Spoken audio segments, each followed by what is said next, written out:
Hello everyone. Today we are going to discuss about chapter 9, which deals with the security for keeping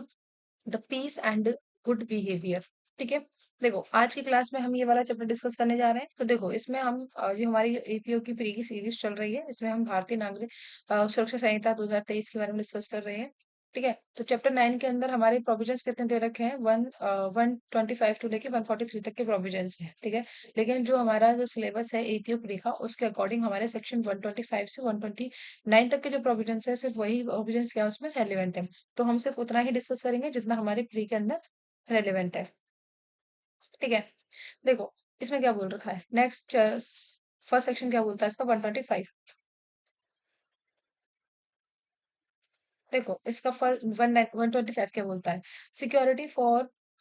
keeping the peace on the conviction. ठीक है। इसमें देखो इसमें क्या बोल रखा है कि सिक्योरिटी देते हैं, किस लिए दे रहे हैं? किसी पर्सन का जब कन्विक्शन हो गया है तो कीपिंग पीस को मेंटेन करने के लिए सिक्योरिटी डिपॉजिट की जाती है अक्यूज्ड पर्सन के द्वारा। ठीक है। देखो सबसेक्शन 1 क्या बोल रखा है? When the court of session or court of magistrate of first class, दो कोर्ट है इसमें। कौन कौन सी है? कोर्ट ऑफ सेशन हो गया, या फिर हो गई court of magistrate of first class की कोर्ट हो गई। ठीक है। ये क्या करते हैं? जब किसी पर्सन का कन्विक्ट करते हैं, convict a person of any of the offences specified in subsection second or of abetting any such offences, and is opinion that it is necessary to take security from such person for the keeping the peace, the court may at the time of the passing the sentence on the such persons order him to execute a warrant with or without surety for keeping the peace for the such period not exceeding the 3 year as it think fit। देखो इसमें simple सी बात क्या बोल रखी है कि जब किसी भी कोर्ट जो है, जब किसी भी पर्सन को क्या करती है? कन्विक्ट करती है। कौन सी कोर्ट कर रही है? कोर्ट ऑफ सेशन हो गई या court of magistrate first class की कोर्ट हो गई। ठीक है। ये क्या करते हैं? जब किसी पर्सन को कन्विक्ट करते हैं जिसने कोई ऐसा ऑफेंस कमिट किया है जो इसी सेक्शन के सब सेक्शन के अंदर डील कर रखे हैं, वो सारे ऑफेंसेस अगर उसने कमिट किए हैं, उसमें से कोई ऑफेंस उसने कमिट किया है या उसका अबेटमेंट भी किया है उस ऑफेंसेस का, अगर उस कोर्ट को लगता है ओपिनियन दैट नेसेसरी है कि यहाँ पे हम उससे सिक्योरिटी ले लें फ्रॉम सच पर्सन, इसलिए कि वो क्या करे? कीप करके रखे, जो पीस है उसको मेंटेन करके रखे सोसाइटी में। तो कोर्ट में eight the time of passing the sentence उस पर्सन, जब कोर्ट क्या करेगी? जब उसको सेंटेंस पास करेगी उस ऑफेंस के रिगार्डिंग, जब उसको सेंटेंस पास की जाएगी, उसी टाइम पे कोर्ट उसको ऑर्डर दे देगी हिम टू एग्जीक्यूट करने के लिए अ बॉन्ड, एक बॉन्ड एग्जीक्यूट करने के लिए उसको ऑर्डर दे देगी with or without surety for keeping the peace for the such period, कि उतने पीरियड के लिए आपको क्या करना है? जितना टाइम पीरियड बॉन्ड के अंदर मेंशन होगा उतने पीरियड के लिए आपको क्या करना है? पीस को मेंटेन करके रखना है सोसाइटी के अंदर। अब वो टाइम पीरियड कितना है? Not exceeding the 3 year as it think fit. तो कितना टाइम पीरियड है? 3 साल का टाइम पीरियड है, उससे एक्सीड नहीं हो सकता है। ठीक है। कोर्ट ऑफ सेशन होती है या मजिस्ट्रेट फर्स्ट क्लास हो सकते हैं जब वो किसी पर्सन को कन्विक्ट करते हैं ऐसे ऑफेंसेस के लिए जो कि इसी सेक्शन के सबसेक्शन सेकंड के अंदर स्पेसिफाइड किया गया है, उसका अबेटमेंट करते हैं। और अगर कोर्ट को लगता है कि ये नेसेसरी है कि उस पर्सन से सिक्योरिटी ले ली जाए जिससे कि वो क्या कर सके? मेंटेन करके रख सके पीस को सोसाइटी के अंदर। तो कोर्ट जब सेंटेंस पास कर रही है ना, उसी टाइम पे क्या दे सकती है? उसको ऑर्डर दे सकती है कि आपको जो है बॉन्ड एग्जीक्यूट करना है,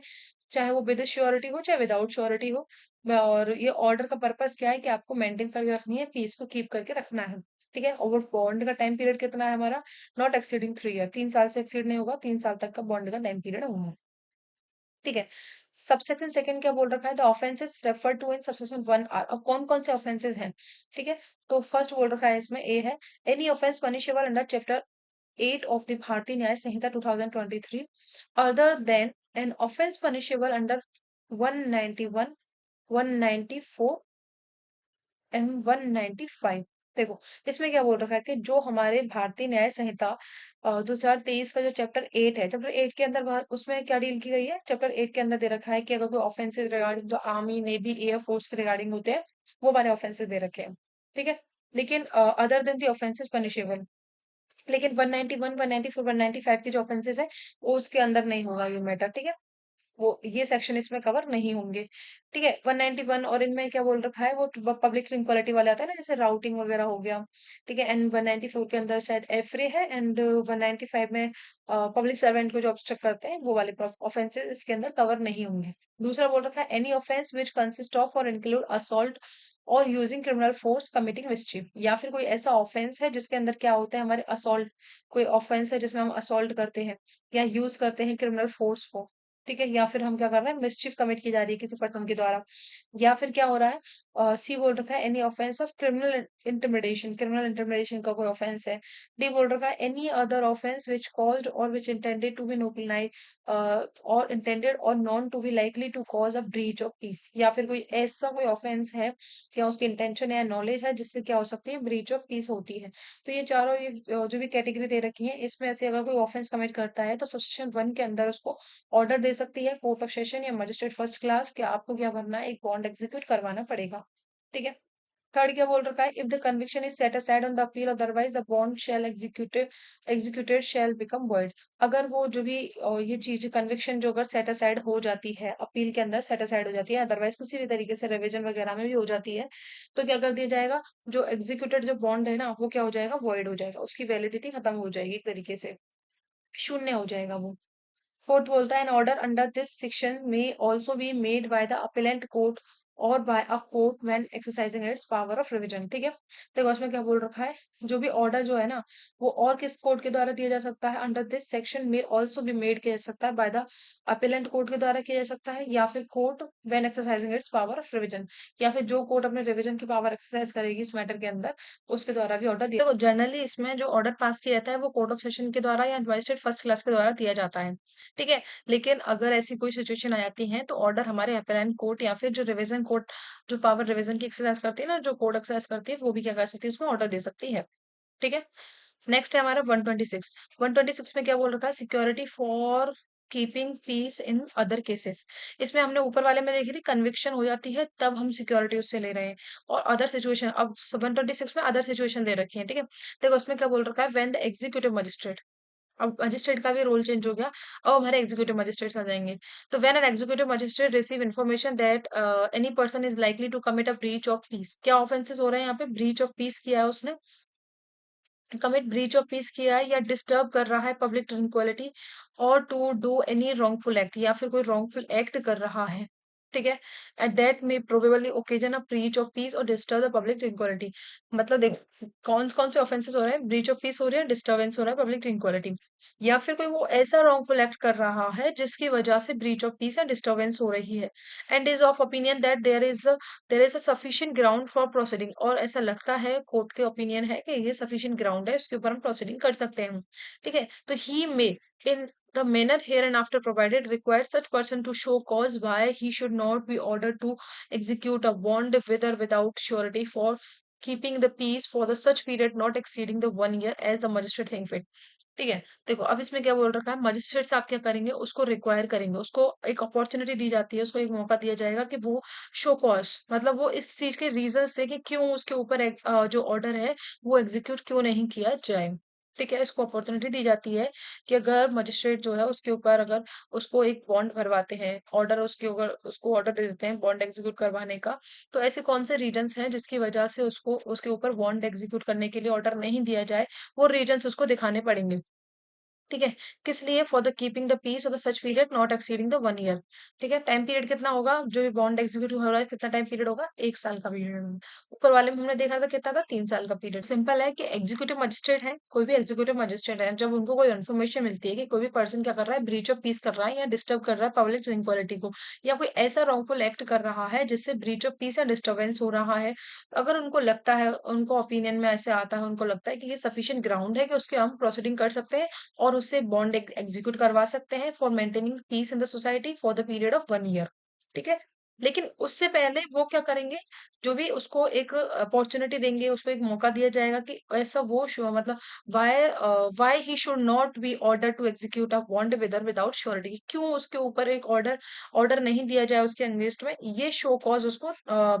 मेंशन करने पड़ेंगे, मतलब उसको रीजंस देने पड़ेंगे कोर्ट के मजिस्ट्रेट के लिए कि क्यों उसके अगेंस्ट में ये ऑर्डर पास नहीं किया जाए एग्जीक्यूशन करने का बॉन्ड को। ठीक है, देखो सबसे सेकंड में क्या बोल रखा है, proceeding under this section may be taken before any executive magistrate when either the place where the breach of peace or the disturbance is apprehended is within his local jurisdiction. पहली condition क्या बोल रखी है कि जो भी breach या public tranquillity या डिस्टर्बेंस हो रही है वो उसी के जुरिडिक्शन के अंदर हो रही है, तो वहीं के एग्जीक्यूटिव मजिस्ट्रेट के पास में वो केस जो है प्रोसीड किया जाएगा। सेकेंड सिचुएशन बोल रखी है, और there is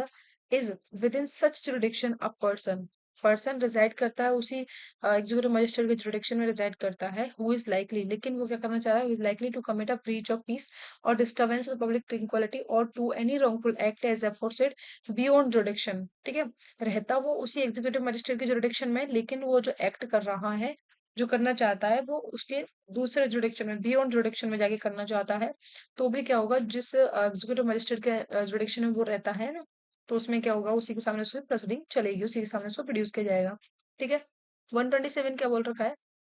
security for the good behaviour from the person disseminating serious matters. ठीक है, इसमें हम सिक्योरिटी किस पर्सन से ले रहे हैं, जो क्या कर रहा है, हमारे जो डिसेमिनेटिंग कर रहा है सीरियस टू मैटर्स वगैरह होता है, डिसेमिनेट देशद्रोही वाले जो भी होते हैं चीजें, ऐसी चीजें कर रहा है। ठीक है, तो उससे हम क्या ले रहे हैं, सिक्योरिटी लेते हैं गुड बिहेवियर मेंटेन करने के लिए। देखो इसमें पहला बोल रखा है कि when an executive magistrate receive, कौन है हमारे एग्जीक्यूटिव मजिस्ट्रेट्स हैं, जब वो क्या करते हैं, रिसीव करते हैं information that there is within his local jurisdiction any person who within or without such jurisdiction. देखो जो भी पर्सन जो ऐसा कर रहा है, वो उन्हीं के लोकल जुरिडिक्शन में रहता है, मतलब उसी लोकल जुरिडिक्शन में रहता है जिसके एग्जीक्यूटिव मजिस्ट्रेट को इन्फॉर्मेशन रिसीव हुई है। ठीक है, अब वो या तो विद इन उसी जुरिडिक्शन में, या विदाउट सच जुरिडिक्शन, या तो उसी जुरिडिक्शन के अंदर या किसी दूसरे जुरिडिक्शन के अंदर क्या कर रहा है, वो ऐसे कोई ऑफेंसेस कमिट करने जा रहा है जो हमारे आगे मेंशन किए गए हैं। ठीक है, देखो पहला बोल रखा है आइदर ओरली और in writing or in any other manner intentionally disseminates or attempt to disseminate or abets the dissemination. क्या कर रहा है, या तो ओरली या राइटिंग में या एनी अदर किसी भी मैनर के अंदर क्या करता है, वो इंटेंशनली डिसेमिनेट्स करता है, अटेम्प्ट करता है या अबेट करता है डिसेमिनेशन करने का, किसी भी मैटर को, या ठीक है एनी मैटर को जिसको पब्लिकेशन कोई भी मतलब ऐसा देशद्रोही वाली जो चीजें होती हैं, या जिसमें भड़काने वाली जो चीजें होती हैं, देश के खिलाफ जो करने वाली होती है, ऐसे कोई मैटर को क्या करता है, वो पब्लिकेशन करता है, ऑफ विच पनिशेबल, जो कि पनिशेबल है हमारा 150 के अंदर। ठीक है, 194 के अंदर एंड 195 एंड 297 के अंदर, जो भारतीय न्याय संहिता के अंदर पनिशेबल है, ऐसे किसी मैटर की क्या करता है, वो पब्लिकेशन करता है। या फिर क्या कर रहा है वो, एनी मैटर कंसर्निंग अ जज acting or purporting to be act in discharge of his official duty. ठीक है, या फिर कोई भी हमारे जो कंसर्निंग जज वगैरह हैं, जो अपने ऑफिशियल ड्यूटी को डिस्चार्ज कर रहे हैं, विच अमाउंट द क्रिमिनल इंटरमिडेशन, उनको क्रिमिनल इंटरमिडेट करता है, मतलब धमकी देना, या फिर डिफेमेशन करते हैं उनको, बीएनएस के अकॉर्डिंग उनको धमकाते हैं, उनको क्रिमिनल इंटरमिडेट करते हैं कोई भी पर्सन, है ना। सेकंड बोल रखा है makes, produce, publish, or keep for the sale, import, export, convey, sale, let of hire, let to hire, distributes, publicly exhibits, or in any other manner puts into the circulation any obscene matter, या कोई भी इस तरीके से चीजें करते हैं, किस मैटर को करते हैं, ऑब्सीन मैटर को, जो as such as refer to in section 292 of Bharatiya Nyaya संहिता 2023। ठीक है, जिसको हमारा पनिशेबल बताया गया है भारतीय न्याय संहिता के 292 सेक्शन के अंदर, जैसे कोई ऑप्शन मैटर को पब्लिश करना, प्रोड्यूस करना, की फॉर सेल के रखना, इंपोर्ट एक्सपोर्ट करना, कन्वे करना, सेल करना, डिस्ट्रीब्यूट करना, पब्लिकली एग्जिबिट करना, ठीक है, सर्कुलेशन करना किसी भी तरीके से। अगर ऐसी कोई इन्फॉर्मेशन हमारे एग्जीक्यूटिव मजिस्ट्रेट साहब के पास में आती है कि उनके जुरिडिक्शन का कोई भी बंदा, या तो उनके जुरिडिक्शन में या उस जुरिडिक्शन के बियॉन्ड जाके कोई ऐसा एक्ट कर रहा है,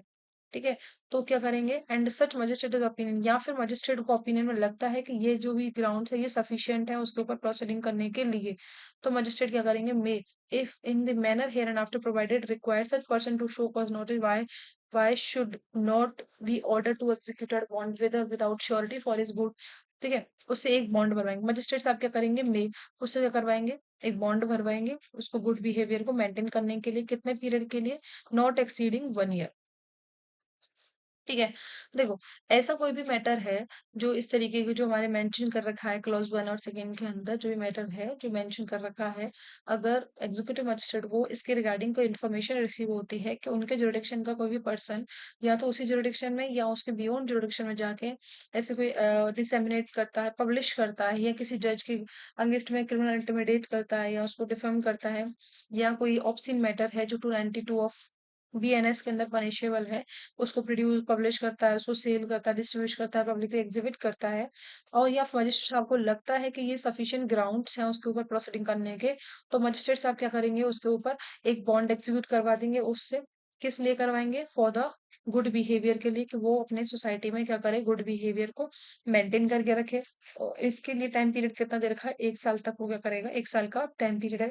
1 साल तक उसको क्या करना पड़ेगा, सोसाइटी में गुड बिहेवियर को मेंटेन करना पड़ेगा। ठीक है। लेकिन अगर उनको रिक्वायरमेंट लगती है यहाँ कि उसको हमें अपॉर्चुनिटी देनी चाहिए, उसको रीजन मतलब जो भी उसके रीजंस हैं वो प्रोड्यूस करने चाहिए कि क्यों उसके अगेंस्ट में हम ऐसा ऑर्डर एग्जीक्यूट नहीं करें। ठीक है। तो वो उसको रिक्वायरमेंट हो सकती है, मतलब उसको एक अपॉर्चुनिटी दी जा सकती है कि आप ये बता दीजिए कि आपको क्यों ये जो ऑर्डर है आपके अगेंस्ट में क्यों नहीं जो भी जो भी ऑर्डर बॉन्ड वगैरह है वो एग्जीक्यूट क्यों नहीं किया जाए, इसके रीजंस को उसके रिकॉर्ड करेंगे। ठीक है। सबसेक्शन सेकेंड में क्या बोल रखा है? No proceeding shall be taken under this section against the editor, proprietor, printer, and publisher of any publication registered under and added, printed, and published in conformity with the rules laid down in the press regulations, registrations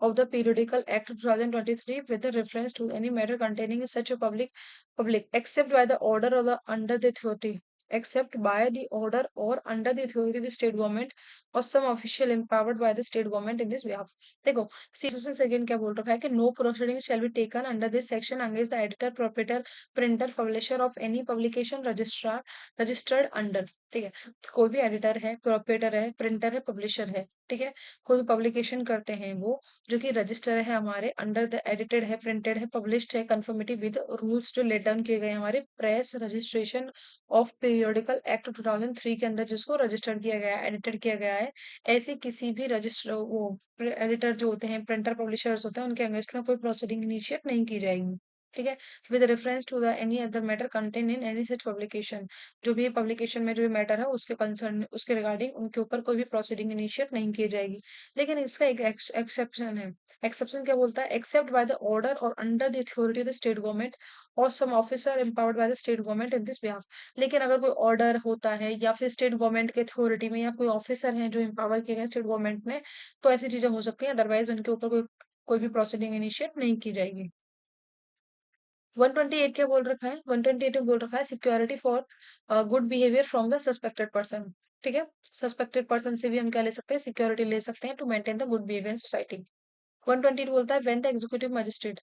executive magistrate receive information that there is within his local jurisdiction a person taking precaution to conceal his presence, and that there is a reason to believe that he is doing so with a view to committing a cognizable offense, the magistrate may in the manner here and after provided require such person to show cause notice, so caused by he should not be ordered to execute a bond with or without surety for his good behavior for the such period not exceeding 1 year as the magistrate may think fit. देखो इसमें क्या बोल रखा है कि when the executive magistrate, जब executive magistrate को क्या मिलती है, कोई भी इन्फॉर्मेशन रिसीव होती है उनके लोकल जुडिक्शन के अंदर, कोई भी पर्सन क्या कर रहा है, प्रिकॉशंस ले रहा है अपने आप को, अपने आप की जो प्रेजेंस है अपनी प्रेजेंस को कंसील करने के लिए, एंड उसका रीजन ये है कि उसने कोई ऐसा ऑफेंस कमिट किया है, कोई कॉग्निजेबल नेचर का उसने ऑफेंस कमिट किया है, तो मजिस्ट्रेट क्या करवाएंगे, उससे एक बॉन्ड भरवा लेंगे for the maintaining good behaviour in the society करने सोसाइटी में, एंड जिसका टाइम पीरियड कितना होगा, नॉट एक्सीडिंग 1 ईयर, 1 साल तक का उसका टाइम पीरियड होगा। ठीक है। उससे पहले क्या कर सकते हैं, मजिस्ट्रेट साहब उससे रिक्वायर करेंगे, उससे रीजंस मांग सकते हैं कि क्यों आपके अगेंस्ट में ऑर्डर एग्जीक्यूट नहीं किया जाए बॉन्ड का, तो उससे रीजंस मांग सकते हैं, उसको बोल सकते हैं कि आप सो कॉज अपने जो भी रीजंस हैं वो दिखाइए हमें, कि आप क्यों आपके अगेंस्ट में हमारे ऑर्डर नहीं दे सकते बॉन्ड के एग्जीक्यूशन का। ठीक है। 129 के अंदर बोल रखा है security for the good behaviour from the habitual offender. अब यहाँ हम सिक्योरिटी किससे ले रहे हैं? गुड बिहेवियर की हैबिचुअल ऑफेंडर से ले रहे हैं। 129 बोलता है कि व्हेन एन एग्जीक्यूटिव मजिस्ट्रेट, कोई भी executive magistrate receive information that there is a within his local jurisdiction a person, उनके लोकल जुडिक्शन में अगर उन्हें कोई इन्फॉर्मेशन रिसीव होती है कि उनके लोकल जुडिक्शन में कोई पर्सन है जो क्या कर रहा है, हु इज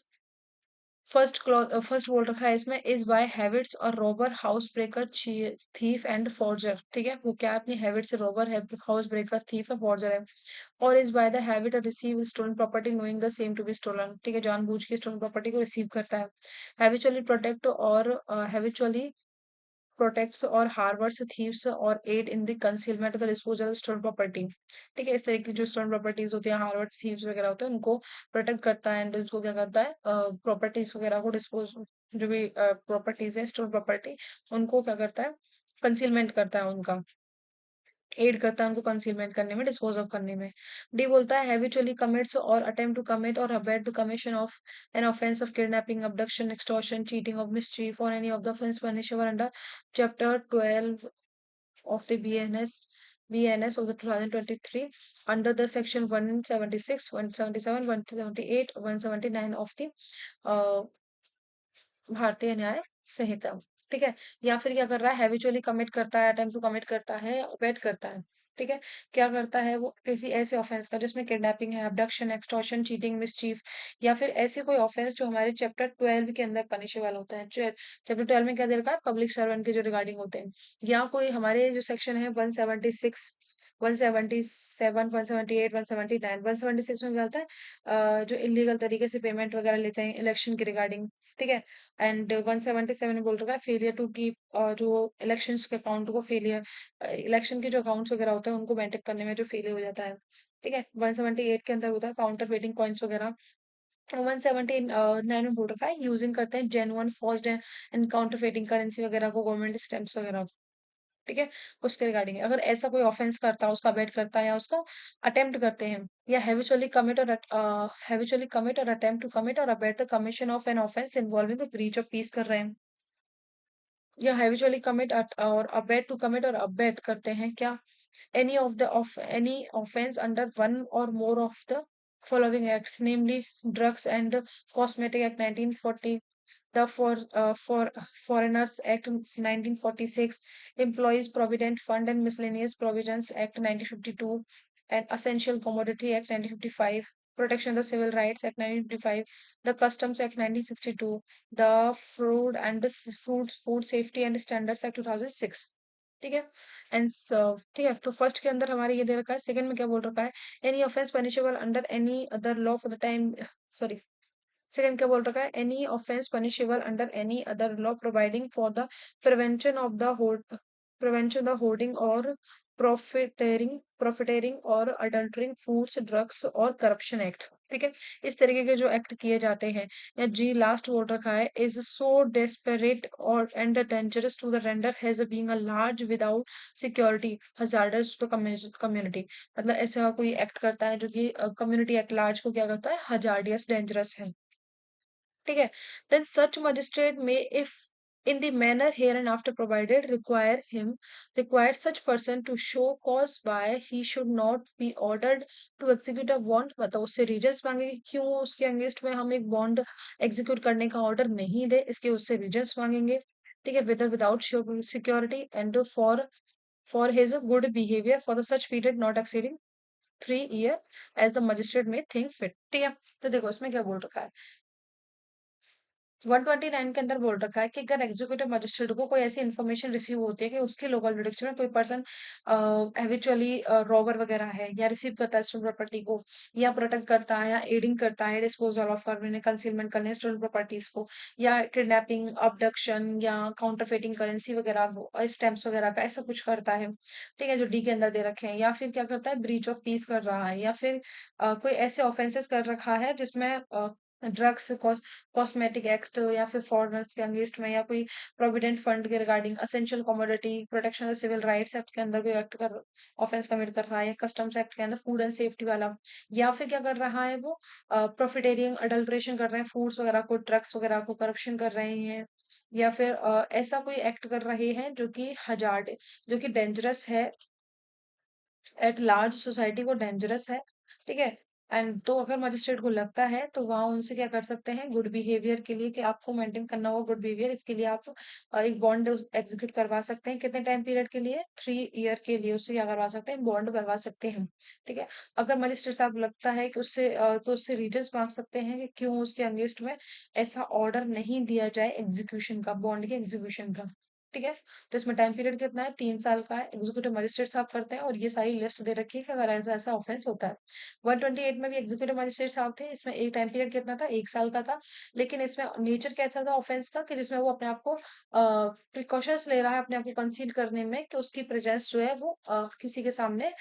शो ऑफ नहीं हो, मतलब वो कंसील कर रहा है अपने प्रेजेंस को, और कोई कॉग्निजेबल ऑफेंस उसने कमिट किया है।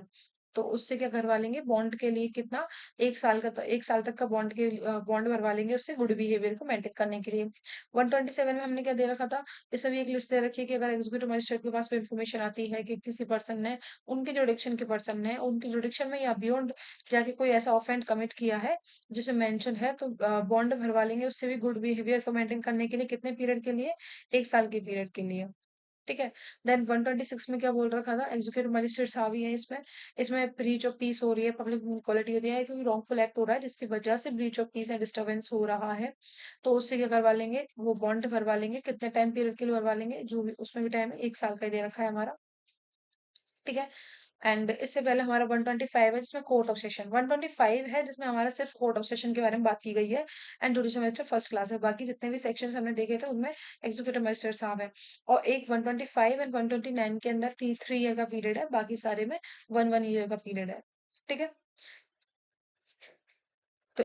129 तक के प्रोविजंस जो है वो कंप्लीट कर चुके हैं। ठीक है, इसके बाद हमें करने हैं अपने 144 से लेके, जो मेंटेनेंस दे रखा है हस्बैंड के द्वारा या फिर किसी के भी द्वारा दिया जाता है, किसी पर्सन के द्वारा अपनी वाइफ को, पेरेंट्स को, चाइल्ड्स। ठीक है। देखो, इसमें क्या बोल रखा है, चैप्टर 10 बात करता है हमारे किसके बारे में बात करता है, maintenance, order for the maintenance of the wife, children's and parents के बारे में। इसमें हमारे सेक्शन 144 से लेके 147 तक के हैं, लेकिन जो हमारे एपीओ प्री में जो सिलेबस में दे रखा है वो 144 से लेके 146 तक के प्रोविजन है जिनको हम कवर करेंगे। ठीक है। तो देखो, 144 क्या बोलता है, order for the maintenance of the wife और चिल्ड्रंस ऑफ द पेरेंट्स। ठीक है, मेंटेनेंस किसके लिए प्रोवाइड करा रहे हैं, वाइफ के लिए, पेरेंट्स के लिए, चिल्ड्रंस के लिए करा रहे हैं।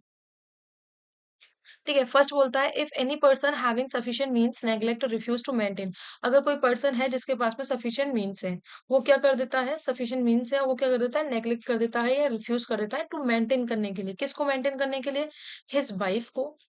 या फिर जो भी उसके his legitimate illegitimate minor child.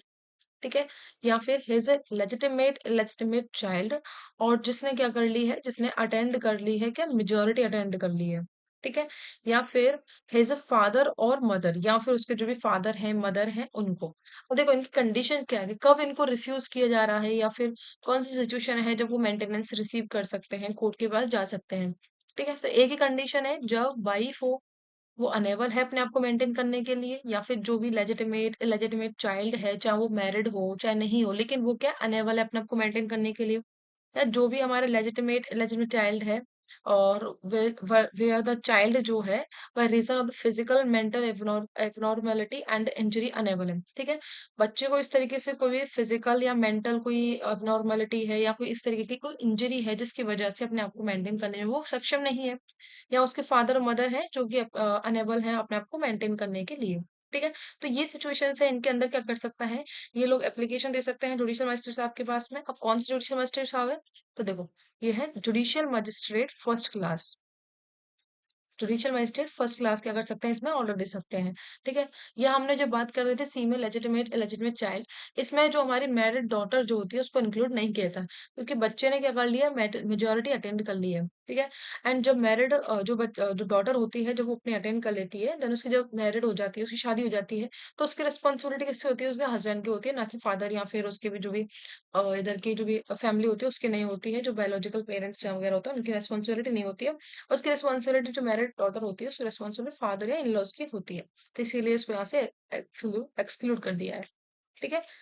अब देखो, जुडिशियल मजिस्ट्रेट क्या करेंगे, may upon proof of the such neglect or refusal order such person to make monthly allowances for the maintenance of his wife such child, father or mother at the such monthly rate as the magistrate think fit, and to pay the same to the such person as the magistrate may from time to time direct। देखो, इसमें क्या बोल रखा है कि जब judicial magistrate first class को जो भी प्रूफ मिल जाता है उन्हें कि वाकई में वो जो भी पर्सन है उसने क्या कर दिया है, रिफ्यूजल नेग्लेक्ट कर दिया है, upon the proof of such neglect and refusal, जब उनको ये साबित हो जाता है उनके सामने कि जुडिशियल कि जो भी पर्सन है उसने रिफ्यूजल नेग्लेक्ट कर दिया है अपने ऐसे किसी वाइफ, चिल्ड्रंस, चाहे वो लेजिटिमेट हो, या कोई चाइल्ड ऐसा है जो इसने अटेंड कर लिया लेकिन वो मेंटली फिजिकली अनेबल है, या फिर पेरेंट्स को, ठीक है? जो भी अनेबल है उनको मेंटेन करने के लिए, उनको मेंटेन करने से उसने नेग्लेक्ट या रिफ्यूज़ कर दिया है, सफिशिएंट मीन्स होने के बावजूद भी, तो कोर्ट क्या करेगी, एक ऑर्डर देगी उस पर्सन के लिए कि आपको इन अपनी वाइफ, सच चाइल्ड और जो भी पेरेंट्स हैं, उनके लिए क्या करना होगा, मंथली अलाउंसेस देने पड़ेंगे और उस रेट पे देना पड़ेगा जो कि मजिस्ट्रेट को ठीक लगता है। ओके, फिर इसमें हम देखो प्रोवाइजो देखते हैं। प्रोवाइजो में क्या बोल रखा है, provided that a judicial magistrate may order the father of the minor female child refer to in clause B to make such allowances until she attained her majority. If the judicial magistrate is satisfied that the husband of the such minor female child is, if married, is not possess sufficient means, देखो इसमें क्या बोल रखा है, जहां हमने B के अंदर देखा था कि लेजिटिमेट या इलेजिटिमेट माइनर चाइल्ड है तो उसकी रिस्पॉन्सिबिलिटी उसके पेरेंट फादर की ही होती है मेंटेन करने की, अगर वो अनेबल है अपने आप को मेंटेन करने में। ठीक है, तो इसमें बोल रखा है कि तो court judicial magistrate may order दे सकते हैं फादर को, माइनर जो फीमेल है चाइल्ड है, जो फीमेल जो चाइल्ड है माइनर, उसके फादर को कोर्ट ऑर्डर दे सकता है कि टू बी अलाउंसेस अलाउंसेस देने के लिए, कब तक के लिए, जब तक वो अपनी मेजोरिटी को अटेंड नहीं कर लेती है। इफ द मजिस्ट्रेट, अगर जो भी जुडिशियल मजिस्ट्रेट है वो सेटिस्फाइड हो जाते हैं कि जो अगर मैरिड है, उसमें दोनों सिचुएशन थी ना कि चाहे वो जो भी चाइल्ड है, चाहे जिसने अटेंड नहीं किया मेजोरिटी, माइनर जो चाइल्ड है, चाहे वो मैरिड हो चाहे अनमैरिड हो, तो अगर वो जो फीमेल चाइल्ड है माइनर, अगर वो मैरिड है, तो अगर कोर्ट सेटिस्फाइड हो जाते हैं कि जो उसका हस्बैंड है वो क्या है, अपने आप को उसके पास में क्या नहीं है, सफिशिएंट मींस नहीं है उसको मेंटेन करने के लिए, देन ये फादर की भी रिस्पॉन्सिबिलिटी होती है कि वो उसको क्या करेगा, जो भी मैरिड उसकी माइनर फीमेल चाइल्ड है उसको मेंटेन करेगा। ठीक है, नेक्स्ट प्रोवाइजो क्या बोल रखा है, सेकंड वाले में क्या बोल रखा है, provided further that the judicial magistrate may during the pendency the proceeding regarding the monthly allowances for the maintenance under this subsections order the such persons to make a monthly allowances for the interim maintenance of his wife, such child and parents, and father and mother, and the expenses of the such proceedings which the judicial magistrate consider reasonable, and to pay the same to the such person as the magistrate may from time to time direct। ठीक है, देखो उसमें क्या बोल रखा है कि judicial magistrate को अगर लगता है कि जब पेंडेंसी चल चल रही है प्रोसीडिंग, जब जो हमारा जो मंथली अलाउंसेस के रिगार्डिंग जो प्रोसीडिंग है वो क्या चल रही है, पेंडिंग चल रही है, जब उसकी प्रोसीडिंग चल रही है उस टाइम पे अगर कोर्ट को लगता है कि इंटरिम अलाउंसेस उनको दिए जाने चाहिए, ठीक है, जो वाइफ है, चाइल्ड है, फादर एंड मदर है, उनको इंटरिम अलाउंसेस दिए जाने चाहिए, एंड जो भी एक्सपेंसेस हो रहा है प्रोसीडिंग का वो जो भी रीजनेबल लगता है उनको, वो उसको पे करना चाहिए, तो मजिस्ट्रेट साहब ऑर्डर दे सकते हैं उस पर्सन को इंटरिम मेंटेनेंस के लिए, और जो भी एक्सपेंसेस है प्रोसीडिंग्स के वो। ठीक है, थर्ड प्रोवाइजो क्या बोल रखा है, provided also that an application for the monthly allowances for the interim maintenance and expenses of proceeding under the second proviso shall as far as be disposed of within the 60 days from the date of the service of the notice to the application, notice of the application to the such person. देखो इसमें क्या बोल रखा है, third proviso बोल रखा है कि सेकंड में हम जहाँ इंटरिम मेंटेनेंस की जब हम बात कर रहे थे, तो जो इंटरिम मेंटेनेंस की जो प्रोसीडिंग है ना, जो एप्लीकेशन जब लगाई है, वो हमारे 60 दिन के अंदर डिस्पोजल हो जानी चाहिए, जिस दिन से नोटिस सर्व हुआ है उस पर्सन को एप्लीकेशन का, उस दिन से 60 दिन के अंदर अंदर में वो क्या होना चाहिए, एप्लीकेशन जो है उसका डिस्पोजल ऑफ हो जाना चाहिए। ठीक है, एक्सप्लेनेशन क्या बोल रही है, for the purpose of this chapter minor कौन होता है, means a person who under the provisions of the Indian majority act 1875 is deem not to have attend the majority. ठीक है, जो भी हमारा एक्ट है इंडियन मेजोरिटी 18 एक्ट 1875, उसके अकॉर्डिंग जो उसने क्या नहीं किया है, अटेंड नहीं किया मेजोरिटी, वो हमारा क्या है, माइनर है। ठीक है, वाइफ कौन है, तो including a women who has been divorced by or who has obtained a divorce from her husband and has not remarried. ठीक है, जिसको डाइवोर्स मिल चुका है, जिसने ऑब्टेन कर लिया है डाइवोर्स, और जिसने अभी तक क्या नहीं किया, शादी नहीं की है, वो हमारी वाइफ इसमें इंक्लूड कर, और जिसकी शादी हो गई तो उसकी रिस्पॉन्सिबिलिटीज के जो भी सेकंड जो भी हस्बैंड होगा उसके ऊपर ट्रांसफर हो जाती है। दैट्स वाई जिसकी अभी तक शादी नहीं हुई है, जिसने डाइवोर्स ले रखा है, तो वो हमारी इसके अंदर इंक्लूड की जा सकती है। सेकंड क्या बोल रखा है, any such allowances for the maintenance और द इंटरिम, और देखो अलाउंसेस दोनों के लिए है, मेंटेनेंस और इंटरिम मेंटेनेंस एंड एक्सपेंसेस जो भी है प्रोसीडिंग के, shall be payable from the date of the order or if so ordered from the date of the application for the maintenance और the interim maintenance and expenses of the proceeding as the may be. देखो इसमें क्या बोल रखा है कि जो भी हमारा टाइम पीरियड है ना, कब से मेंटेनेंस को पे किया जाएगा, तो उस दिन से पे किया जाएगा जो डेट ऑफ द ऑर्डर, जिस दिन ऑर्डर आ गया उस डेट से का किया जाएगा, या फिर ऐसा हो चुका है कि अगर ऑर्डर में कहीं मेंशन है, तो जिस दिन एप्लीकेशन जो लगाई थी मेंटेनेंस के लिए, इंटरिम मेंटेनेंस के लिए, एक्सपेंसेस के लिए, उस दिन से मेंटेनेंस क्या हो जाएगा हमारा, पेएबल किया जाएगा। ठीक है, 3 क्या बोल रखा है, if any person so ordered failed without sufficient cause to comply with the order, any such magistrate may, for every breach of the order, issue a warrant for the levying the amount due in the manner provided for the levying fines, and the may sentence such persons for the whole or part of the each month's allowances for the maintenance or the interim maintenance expenses of the proceeding, as the case may be, remaining unpaid after the execution of the warrant, to imprisonment for term which may be extended to the 1 month और until the payment is sooner made. देखो उसमें simple सी बात है कि अगर कोई जो order आया है, हमारे मजिस्ट्रेट साहब ने जो ऑर्डर दे दिया उसको मेंटेनेंस, इंटरम मेंटेनेंस का या फिर जो भी एक्सपेंसेस है प्रोसीडिंग का उसको पे करने के लिए, लेकिन वो नहीं, वो जो पर्सन है वो क्या नहीं कर रहा है, विदाउट सफिशिएंट कॉज, बिना कोई सफिशिएंट कॉज दिए, कोई रीजन दिए वो कंप्लाई नहीं कर रहा है, फेल हो गया ऑर्डर को कंप्लाई करने में, फेल हो गया है, तो यहाँ पे अगर वो ब्रीच कर रहा है ऑर्डर को, ठीक है, ब्रीच अगर वो कर रहा है ऑर्डर को, तो यहाँ पे कोर्ट क्या कर सकते हैं, एक वारंट इशू कर सकते हैं कि उसको किस तरीके से, उससे जिस तरीके से जो फाइन वगैरह की जो अमाउंट, जो फाइन को वो किया जाता है ना, देखो इसमें क्या बोल रखा है, इशू कर देंगे वो warrant for the living amount in the due manner and the living fine, जो भी फाइन वगैरह को जिस तरीके से ऑब्टेन किया जाता है उससे, उस तरीके से हम क्या कर देंगे, उस वारंट इशू कर देंगे कि फाइन उससे लिया जाए, फाइन की तरह उससे जो भी अमाउंट है वो लिया जाए, एंड उसको सेंटेंस दे सकते हैं कितने टाइम की, 1 महीने की सेंटेंस दे सकते हैं, एंड और सेंटेंस एक्सटेंड कर सकती है जब तक कि वो मेड नहीं करता है, जिस जब तक पेमेंट नहीं दे देगा तब तक वो सेंटेंस को भी क्या कर सकते हैं, एक्सटेंड कर सकते हैं, ठीक है।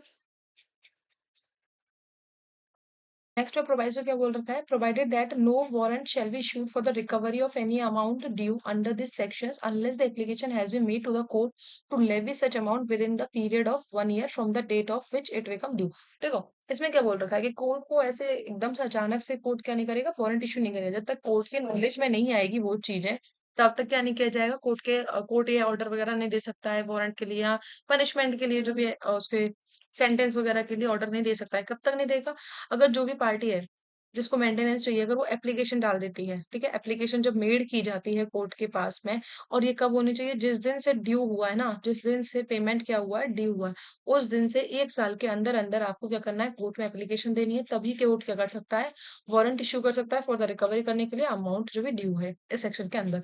अदरवाइज नहीं करेगा, ठीक है। Provided further that if such a person offer to the maintain his wife on the conditions of her living with him, and she refuses to live with him, such magistrate may consider any grounds for of the refusal stated by her, and may make an order under this section, notwithstanding such offer, if he is satisfied that there is a just ground for so doing। इसमें क्या बोल रखा है देखो, provided further that कि if the such person offer for the maintenance his wife और on conditions of her living with her, अगर जो भी पर्सन है ना वो ऑफर, मतलब वो इस कंडीशन पे वो मेंटेनेंस देने के लिए राजी होता है कि उसकी जो वाइफ है उसके साथ रहेगी,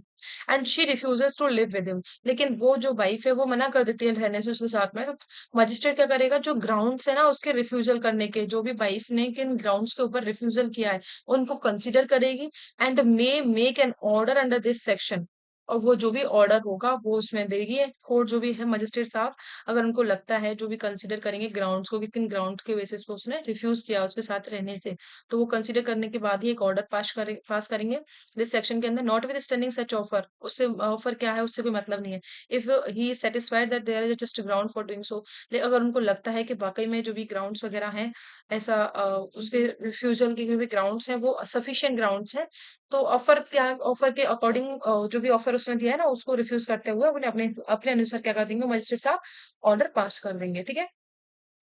एक्सप्लेनेशन बोल रखी है, if the husband has contracted marriage with another woman or keep a mistress, it shall be considered to be just ground for his wife's refusal to live with him, ठीक है। कौन से ग्राउंड्स हो सकते हैं, जनरली बहुत सारे grounds हो सकते हैं, लेकिन जैसे कि किसी हस्बैंड ने कॉन्ट्रैक्टेड मैरिज कर रखी है किसी अनदर वाइफ के साथ में, या फिर मिस्ट्रेस है, उसको मिस्ट्रेस रखता है वो, तो ये भी क्या माने जाएंगे, ये भी जस्ट ग्राउंड हो सकते हैं उसकी वाइफ के रिफ्यूजल के, कि उसके साथ वो नहीं रहेगी, ठीक है। 4 क्या बोल रखा है, no wife shall be entitled to receive an allowances for the maintenance और the interim maintenance and expenses of proceedings from her husband under this section if she is living in the adultery or if without any sufficient reason she refused to live with her husband, or if they are living separately by the mutual consent। ठीक है, अब maintenance refuse करने के court कौन कौन से grounds consider करता है कि जब वो मेंटेनेंस या जो भी अलाउंसेस हैं उनको क्या कर सकता है, रिफ्यूज कर देता है। ठीक है, तो किसी वाइफ जो भी वाइफ है ना वो कब एंटाइटल्ड नहीं है रिसीव करने के लिए जो भी अलाउंसेस वगैरह है मेंटेनेंस के, कौन कौन से ग्राउंड है, अगर वो जो जो भी वाइफ है अगर वो अडल्ट्री में रह रही है, या फिर बिना किसी सफिशिएंट ग्राउंड के अपने जो भी उसने रिफ्यूज कर दिया अपने हस्बैंड के साथ रहने से, या फिर क्या दोनों जो है husband and wife living separately रह रहे हैं म्यूचुअल कंसेंट के साथ में, तो वहां पे क्या नहीं मांग सकती है वो, अलाउंसेस या मेंटेनेंस नहीं ले सकती है। ठीक है, एंटाइटल्ड नहीं है वो। 5 के अंदर दे रखा है on the proof that any wife is in whose favour an order has been made under this section is living in adultery, or that without sufficient reason of reasons shall refuse to live with her husband, or that they are living separately or mutual, the judicial magistrate cancel the order। अगर ऐसा कोई order pass भी कर दिया ना judicial magistrate साहब ने, और उनको बाद में ये रीजंस पता चलते हैं, पता चलता है कि जो भी वाइफ है वो अडल्ट्री में रह रही है, या फिर बिना किसी सफिशिएंट रीजन के उसने रिफ्यूज कर दिया अपने हस्बैंड के साथ रहने से, या फिर वो सेपरेटली म्यूचुअल कंसेंट के साथ में वो अलग रह रहे हैं, तो वो क्या कर सकते हैं, ऑर्डर को कैंसिल कर सकते हैं। ठीक है, तो आई होप ये क्लियर हुए होंगे आपको पांचों जो क्लॉजेस हैं इसके सबसेक्शंस हैं वो। ठीक है, अब देखो 145 में क्या बात करता है, प्रोसीजर के बारे में बात करता है कि प्रोसीजर किस तरीके से होगा। ठीक है, तो इसमें बोल रखा है proceeding under 144 may be taken against any person in any district. ठीक है, जिस भी पर्सन के अगेंस्ट में जो ऑर्डर इश्यू हुआ है 144 के अंदर, उसके अगेंस्ट जो भी प्रोसीडिंग की जाएगी वो कहाँ इनिशिएट की जाएगी, किस डिस्ट्रिक्ट के अंदर। तो पहला बोलता है वेयर ही इज, जहां वो रहता है रह रहा है इस टाइम पे, वेयर ही और हिज वाइफ रिजाइड्स, या फिर जहां वो और उसकी वाइफ रिजाइड कर रहे हैं, where he last reside with his wife, या फिर जो वह अपनी जो वाइफ है उसके साथ में लास्ट जहाँ पे रिजाइड किया था उस जगह, और एज अ केस में भी with the mother of illegitimate child, या फिर जो इसका इलेजिटिमेट चाइल्ड है उसकी मदर के साथ में जहाँ उसने रिजाइड किया था लास्ट वहां। और फोर्थ ये न्यू ऐड हुआ है इसमें, where his father or mother resided, जहाँ उसके फादर और मदर रिजाइड करते हैं उस प्लेस पे क्या कर सकते हैं, ये प्रोसीडिंग इनिशिएट की जा सकती है। ठीक है, नेक्स्ट क्या बोल रखा है कि all the evidence in such proceeding shall be taken in the presence of the person against whom an order has for the payment of the maintenance is proposed to be made, or when his personal attendance dispensed with in the presence of the pleader, and shall be recorded in the manner prescribed for the summon cases। देखो ऐसे बोल रखा है all the evidence in the proceeding shall be taken in the presence of the person against whom an order for the maintenance of payment of maintenance is proposed to be made। जिस person के against में order for the maintenance जो है वो किया जा रहा है उसके प्रेजेंस में ही क्या किया जाएंगे, जो भी प्रोसीडिंग्स वगैरह है एविडेंसेस वगैरह होगी उसकी प्रेजेंस में लिए जाएंगे। और when his personal attendance dispense with in the presence of his pleader, like अगर उसकी जो पर्सनल अटेंडेंस है वो नहीं हो पा रही है, डिस्पेंस्ड है, तो जो भी उसके प्लीडर होंगे ना उसकी प्रेजेंस में लिए जाएंगे, and shall be recorded in the manner जो भी प्रेस्क्राइब किया गया फॉर द समन केसेस, जिस तरीके समन केसेस में रिकॉर्ड करते हैं एविडेंसेस को उस तरीके से वो रिकॉर्ड किए जाएंगे। ठीक है, नेक्स्ट प्रोवाइजो क्या बोल रखा है, provided that if that judicial magistrate satisfied that a person against whom an order for the payment of maintenance is proposed to be made is willfully avoiding services, जिस person के against में order दिया जा रहा है maintenance का वो क्या कर रहा है, बिलफुली अवॉइड कर रहा है सर्विसेज को, या बिलफुली नेग्लेक्ट कर रहा है अटेंड होने के लिए कोर्ट में, जिससे कि प्रोसीडिंग जो है लंबी खिंचती रहे। ठीक है, कोई इसका कंक्लूजन नहीं निकल के आए, बिलफुली अवॉइड कर रहा है या नेग्लेक्ट कर रहा है अटेंड करने को कोर्ट से, तो magistrate may proceed to hear and determine the case ex parte, तो मजिस्ट्रेट साहब क्या कर देंगे, एक्स पार्टी केस को हियर कर लेंगे, डिटरमाइन कर देंगे। And any order so made may be set aside for the good cause shown on the application made within 3 months from the date thereof, subject to the such terms including the terms as to the payment of the cost to the opposite party as the magistrate may think just and proper. देखो इसमें बोल रखे हैं कि अगर कोई भी person है जिसके अगेंस्ट में मजिस्ट्रेट साहब ने ऑर्डर पास कर रहे हैं मेंटेनेंस का, अगर वो पर्सन क्या कर रहा है, बिल्कुल अवॉइडिंग कर रहा है सर्विसेज को, या क्या कर रहा है, बिल्कुल नेग्लेक्ट कर रहा है, जैसे कि अपनी अटेंडेंस जो है कोर्ट के सामने उसको बिल्कुल नेग्लेक्ट कर रहा है अटेंडेंस को। ठीक है, इस पर्पज से कि जो भी प्रोसीडिंग्स वगैरह हैं वो इनिशिएट नहीं हो पाए, मतलब जो भी प्रॉपर तरीके से नहीं हो पाए, इसका कंक्लूजन नहीं निकल के आए कोई अच्छे से, तो कोर्ट कोर्ट क्या करेगा इसमें, जो हियर एंड डिटरमाइन कर देगा केस को एक्स पार्टी। एक्स पार्टी का मतलब क्या होता है कि अगर कोई दूसरी पार्टी नहीं होती है तो उसकी एब्सेंस में क्या कर सकते हैं, जो भी विक्टिम वाली साइड होती है उसमें क्या कर सकते हैं, केस फाइल किसी भी साइड में कर सकते हैं हम। ठीक है, तो केस सुना दिया जाता है। ठीक है। अब इसमें टाइम पीरियड दे रखा है, अगर कि विद इन द 3 मंथ्स, जिस दिन से हमने एक्स पार्टी ऑर्डर दिया है, उस दिन के 3 महीने के अंदर-अंदर अगर वो जो पर्सन है जिसके अगेंस्ट में ऑर्डर पास हो रहा है, अगर वो गुड कॉज़ शो कर देता है, अपने जो रीज़न्स हैं वो शो कर देता है, कि एप्लीकेशन दे देता है कि इस वजह से वो अटेंड नहीं कर पाया था, तो देन वो सेट असाइड हो सकता है, अदरवाइज़ नहीं होगा। ठीक है?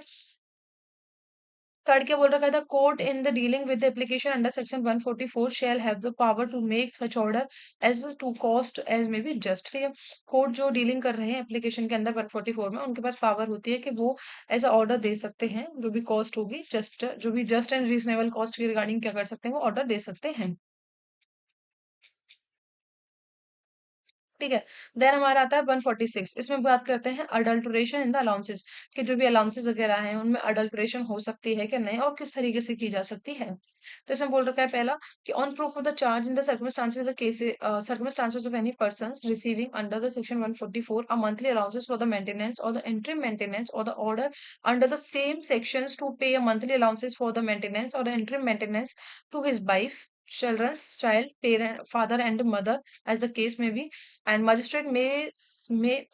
क्या कर सकते हैं, make such alterations as he think fit in the allowances for the maintenance of the interim as the case may be. देखो इसमें क्या बोल रखा है, on proof of the changes in circumstances of the person. देखो अगर कोई changes वगैरह होते हैं सर्कमस्टांसेस में, वो प्रूफ हो जाती हैं, या फिर कोई रिसीविंग अंडर द सेक्शन, जो भी मंथली अलाउंसेस जो रिसीव कर रहे हैं मेंटेनेंस का 144 के अंदर, उसमें कोई सर्कमस्टांसेस में चेंजेस हो जाते हैं, और इसको प्रूफ करने के बाद में, ठीक है, द सेम सेक्शन टू पे द मंथली अलाउंसेस, तो क्या कर सकते हैं, जो भी मंथली अलाउंसेस या इंटरिम मेंटेनेंस और जो भी रीजनेबल जो एक्सपेंसेस वगैरह दिए जा रहे थे, उसमें क्या कर सकते हैं, चेंजेस किए जा सकते हैं। अगर मजिस्ट्रेट साहब को लगता है कि वाकई में कोई सर्कमस्टांसेस ऐसी हैं, तो अगर वो उसमें कोई चेंजेस आ गए हैं, इसके उनको सेटिस्फेक्शन हो जाता है मजिस्ट्रेट साहब को, उसके बाद वो क्या कर सकते हैं, जो भी अडल्ट्री अलाउंसेस हैं मेंटेनेंस की, या जो इंटरिम मेंटेनेंस है, उसमें क्या कर सकते हैं, चेंजेस कर सकते हैं, अडल्ट्रेशन कर सकते हैं। ठीक है। देखो सेकंड में क्या बोल रखा है, where it appears to the judicial magistrate that in consequences of any decision of the competent civil court any order made under section 144 should be cancel or valid, तो he shall cancel the order or as a case may भी very the same accordingly. देखो अगर ऐसा है कि कोई भी अगर जुडिशियल मजिस्ट्रेट साहब है, उनको ऐसा अपीयर होता है, ऐसा लगता है, प्रतीत होता है दैट द कोई भी अगर जो सिविल कोर्ट है, जो कॉम्पिटेंट है, सिविल कोर्ट जो कॉम्पिटेंट है, उसका कोई ऐसा डिसीजन आया है जिसकी वजह से जो ऑर्डर हमने 144 के अंदर जो ऑर्डर दिया था उसको वो कैंसिल्ड हो चुका है, या वेरी हो सकता है, उसमें कुछ चेंजेस वगैरह हो सकते हैं, तो जो मजिस्ट्रेट साहब है ना, उसी अकॉर्डिंग क्या करेंगे, उसको कैंसिल कर देंगे या उसे वेरिफिकेशन कर देंगे, जैसे भी सिविल कोर्ट जिस तरीके से डिसाइड करता है उस तरीके से उसमें चेंजेस वगैरह है, उसको कैंसिल कर सकते हैं ऑर्डर को। ठीक है। थर्ड बोल रखा है, where any court has been made under section any order, sorry, where any order has been made under section 144 in favor of a woman who has been divorced by or has obtained a divorce from her husband, the judicial magistrate shall if satisfied that। ठीक है। देखो अब इसमें क्या बोल रखा है, 144 में जो ऑर्डर आया है वो किसके फेवर में आया है, ऐसे वुमेन के फेवर में आया है जिसको डाइवोर्स मिल चुका है, या ऑब्टेन किया है डाइवोर्स अपने हस्बैंड से। अगर जुडिशियल मजिस्ट्रेट सेटिस्फाइड हो जाते हैं that the women has after the date of the such divorce remarried cancel such order as from the date of remarriage, कि उसने क्या किया है, जैसे उसको डिवोर्स मिल गया था उसके बाद ही उसने शादी कर ली है, लेकिन ये फैक्ट्स उसने कोर्ट से छिपाए हैं, मतलब एक तरीके से तभी तो ऑर्डर पास हुआ है ना। ठीक है। तो उसने क्या कर लिया है, उसने शादी कर ली डाइवोर्स के बाद में, तो कोर्ट क्या कर सकता है, जो ऑर्डर उसने दिया है कोर्ट ने, उस ऑर्डर को क्या कर देगा, कोर्ट कैंसिल कर देगा, जिस दिन उसको डेट ऑफ मैरिज जिस दिन से पता चला उस दिन से। देखो बी में क्या बोल रखा है, the woman has been divorced by her husband and that she has received whether before or after the date of the said order the whole of the sum which under the company customary personal laws applicable to the parties was payable on the such divorce cancel the order. देखिए दूसरी situation क्या है, जहां women को divorce दिया गया था उसके हस्बैंड ने, एंड जब उसको कोई भी जैसे रिसीव हो गया है कुछ जो कस्टमरी या पर्सनल लॉज के अकॉर्डिंग जो भी पेमेंट होता है, अगर वो उसको रिसीव हो गया या तो बिफोर द ऑर्डर जो डेट आई थी, ऑर्डर की डेट है उससे पहले या उसके बाद में, तो क्या कर सकते हैं, ऑर्डर को कैंसिल कर सकते हैं। ठीक है। अब कैंसिल करने की दो सिचुएशंस हैं इनमें, in the case where such sum was paid before the order, तो from the date on which such order was made, अगर ऐसा जो कस्टमरी या पर्सनल लॉज के अकॉर्डिंग जो भी पेमेंट हो रहा है, अगर वो ऑर्डर की डेट से पहले हो रहा है, ठीक है, तो from the date on which the order was made, तो जिस दिन ऑर्डर मेड हुआ उस दिन से उसको क्या कर देंगे, कैंसिल कर देंगे। ठीक है। In the cases, other cases के अंदर from the date of the expiration the period if any for which maintenance has been actually paid by the husband or the, और जिस, ठीक है, और अदर केसेस के अंदर उस डेट से जो भी एक्सपायरेशन, जिस दिन से मेंटेनेंस उनको एक्चुअली पेड किया जा रहा था ना बाय हस्बैंड को, हस्बैंड के द्वारा अपनी वाइफ को जो मेंटेनेंस पे किया जा रहा था, उस दिन से क्या माना जाएगा, वो ऑर्डर कैंसिल माना जाएगा। ठीक है। सी बोल रखा है the woman has obtained a divorce from her husband and that she had voluntarily surrender her right. ठीक है। अगर क्या करती है, जो उसने डिवोर्स ले लिया अपने हस्बैंड से और वो वॉलंटरली सरेंडर कर देती है अपने राइट को, मेंटेनेंस वगैरह को, ठीक है, तो वहां पे भी क्या कर देंगे, उसको ऑर्डर को कैंसिल कर देंगे from the date thereof. देखो स्टेप 4 क्या बोल रखा है, at the time of making any decree for the recovery of the maintenance of the dowry by any person. ठीक है। किस टाइम पे, जब वो डिक्री दे रहे हैं, किस के लिए, रिकवरी ऑफ द मेंटेनेंस के लिए या फिर डाउरी बाय पर्सन, जो भी मेंटेनेंस का डाउरी वगैरह के लिए रिकवरी कर रहा है, रिकवरी कर रहा है मेंटेनेंस के लिए, डाउरी, डाउरी के लिए किसी पर्सन ने केस फाइल किया सिविल कोर्ट के अंदर, तो वहां जब डिक्री आ रही है उस टाइम की बात करते हैं। उस टाइम पे जो सिविल कोर्ट है वो क्या करेगा, टू हुम मंथली, उस पर्सन के लिए जिसके लिए क्या कर दिया है, monthly allowances for the maintenance in the interim maintenance of any of them has been order to be paid under section 144, और जिसके लिए ऑलरेडी 170 144 के अंदर मजिस्ट्रेट साहब ने ऑर्डर दे दिया है उसको इंटरम मेंटेनेंस के लिए, या फिर उसके मेंटेनेंस अलाउंसेस, ठीक है, जिसको मंथली अलाउंसेस दिए जा रहे हैं एज अ मेंटेनेंस के लिए, या फिर उसको इंटरम मेंटेनेंस जो भी पेड